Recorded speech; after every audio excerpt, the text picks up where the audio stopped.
Ito ang ating Graco Mode Stroller with Graco Snug Ride 35 car seat. Click connect. So, this is selling as set. Okay, so bawal po siyang pakiwalay na. This is good for newborn, adjustable for full recline. Ayan. Ayan. Up to toddler na po ito. Approximately 4 to 5 years old. Dahil heavy duty po siya, wide seat, at then mahaba po siya. Okay?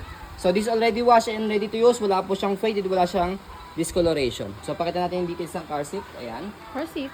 Na stroller. Ito yung kanyang peekaboo. Okay. Ganda pa ng condition po nito. Pristine pa siya. Ayan. Belt lock, 5 harness. Wala po siyang putol. Safe na safe si baby. Ayan. So, pwede nyo siya i-adjust dito for newborn, toddler, and kids. Depende sa laki ng baby po ninyo. So, higa natin siya. May pinipress na sa likod. Ayan. Mahaba siya. And then, adjustable pa yung leg rest niya. Kaya mas mahaba pa po siya. And then, ang kinaganda po sa kanya is yung kanyang front handle is food tray na po siya. Ayan. So, press nyo lang po dito. Ayan. Kapag lalagay na tanggal si baby. Okay. So, next natin, ayan. Pagka leg rest naman po siya, pwede siya ibabang ganyan. So, pwede siya nakaganyan para diretso rito. Reverse mo. Okay. Tapos, next natin is yung kanyang Nire-reverse. gulong.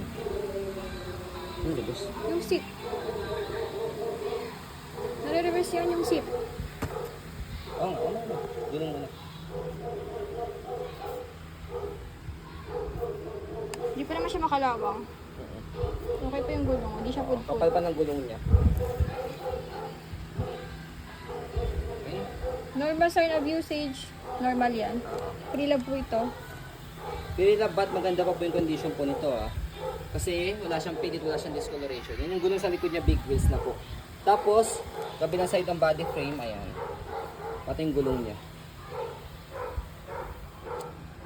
I think aluminum yata itong body frame niya. Tapos next natin, ayan, yung kanyang pinakahigaan is reversible po ito. So bihira po sa heavy duty po ito. So press nyo po ito. Both side, tapos angatin na siya, tapos reverse siya ganyan. Ikot nyo lang siya.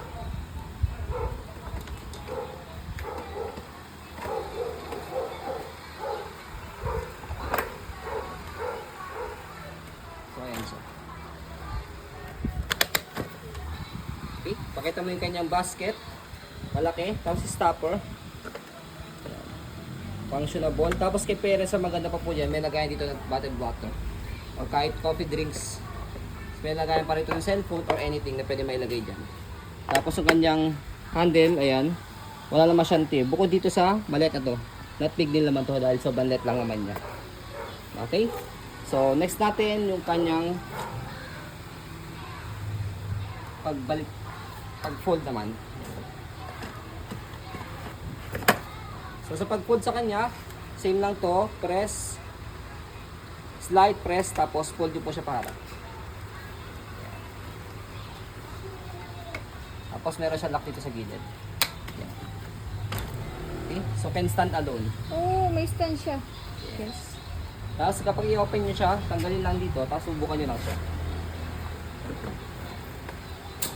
See, ganun lang siya. Okay. So next natin yung ating namang car seat. Tanggalin mo na. So ito yung kanyang car seat. Okay. Wala po siyang puto sa kanyang belt lock. Okay. Adjustable. Tapos next natin yan, atakin nyo lang po dito kapag gusto nyo po siya i-adjust sa kanyang harness. Ayan. Ayan. Okay. So next natin ito yung kanyang canopy. Same lang dito, wala siyang faded, wala siyang discoloration. Same color ng color. Same siyang color ng stroller. Tapos press nyo lang po dito sa likod. Kapag katanggalin nyo siya sa pinaka-base. Yan, ito sa likod dito. Yan. So ito yung kanyang base.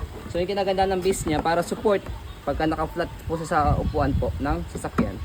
Hindi maalog. Yan, hindi siya maalog. Yan, okay? So yan siya. Tapos next natin, ito yung kanyang pagsalpak. Sasalpak nyo lang siyang ganyan. Ganun lang. Automatic lock naman yan. Okay? So next natin sa paglagay ng car seat sa stroller. Okay? So, lang siya. Ayusin lang natin. Okay? So, kapag yan yung born pa lang yung baby po ninyo, kahit hindi nyo muna dalhin itong kanyang higaan. Stroller seat. Kahit iwan nyo muna to or sa sasakyan nyo, pwede naman siya Kasi, ayan, pwedeng yung pinaka-car seat na lang po muna mismo. Para kung sakali nakatulog si baby dito, pwede nyo siyang bitbitin dyan siya ng carrier. Ganyan siya. Okay, tapos sa paglagay po nito, Naka-reverse. naka-reverse. Naka-forward facing po talaga po sa inyo.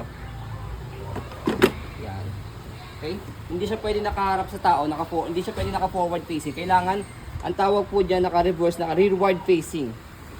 So, ganyan dapat talaga siya. Ganda niya. Okay, so alam niyo naman kung magkano yung brand new ng Graco. Okay. So, ayan po, as you can see, very details po kami. Saan po pag video kasi ano siya policy, no refund, no exchange. What you see is what you get. So, yun po, maraming sa Tapadais and God bless po.